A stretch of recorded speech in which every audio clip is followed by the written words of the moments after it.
Hi guys, and welcome to some more F1 2017 action here on the controller. This is actually running off of an Xbox One X, so as you can see it's looking pretty stunning, and we do have some replay footage to come in just a moment, so do keep watching. So we're here at Monza. This is I believe this is the 2010 Red Bull, as driven by the likes of Mark Webber and Sebastian Vettel, and this is the TV sort of pod camera viewpoints, which is one of my favourite viewpoints.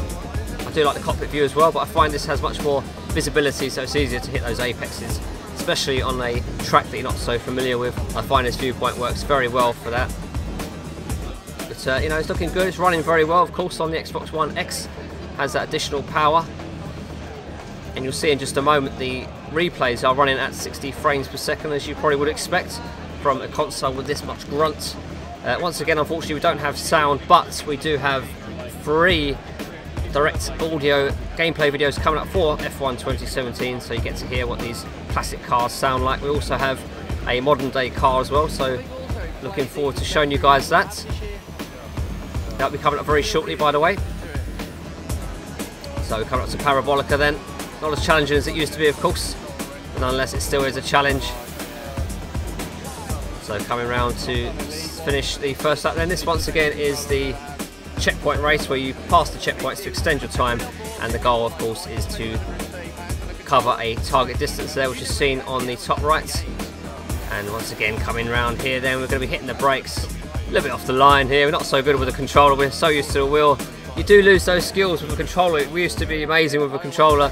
You know, we used to play Gran Turismo 1 with digital inputs on the steering. You know, to think of it now is crazy, but that's how we had to roll back then, and you know, you got really good at it. But you know, when you go onto a racing wheel and go back to a controller, it is pretty difficult, because you do lose those skills. If you don't use them, you lose them. So shaping up well, F1 2017. You know, the game has seen big strides recently. F1 2015 came out with no career mode. It's just incredible to think back now, but F1 2016 was very much a step in the right direction and really put the series sort of back on the map, and F1 2017 introducing the classic content further sort of develops that. But you know, like I say, hopefully they can add more to this classic content package, so we're not just getting these mini games. You know, we get something more substantial, more realistic. You know, some full races or even half a grid would be amazing to see. But we're going to move on in just a moment now to some replay footage. So here we are then. This is running on the Xbox One X, 60 frames per second replays. You can see nice and smooth, looking fantastic.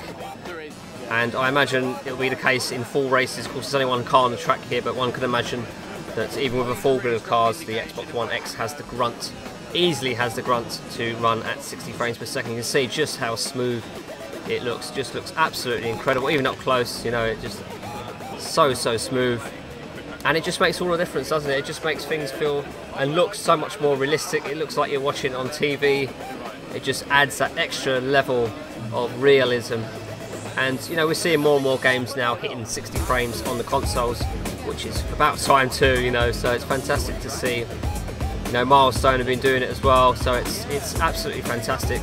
And it will become the norm. You know, we will get 60 frames hopefully on all our racing games. Maybe 1 or 2, I guess the more arcade sort of races will push graphics over frame rate, so perhaps we will get 30 frames in those cases. But I imagine all these sort of simulation end of the spectrum games will certainly run at 60 frames per second, and that will be the accepted standard. So that would be excellent to see. And you know, you just get so much more feeling of the car, the suspension, everything's working so much quicker, so it gives you that incredible feedback, and it just makes the experience so much more fluid, so much more realistic, and so much more satisfying as well. So it looks absolutely incredible here on the Xbox One X, as expected. Some lovely reflective effects there on the car, very shiny cars as well. But yeah, it's looking absolutely stunning, and you know, we're very much looking forward to getting our hands on the Xbox One X and running these racing games on them.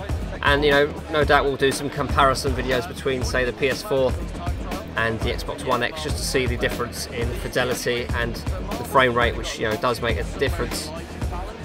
So it's all exciting stuff.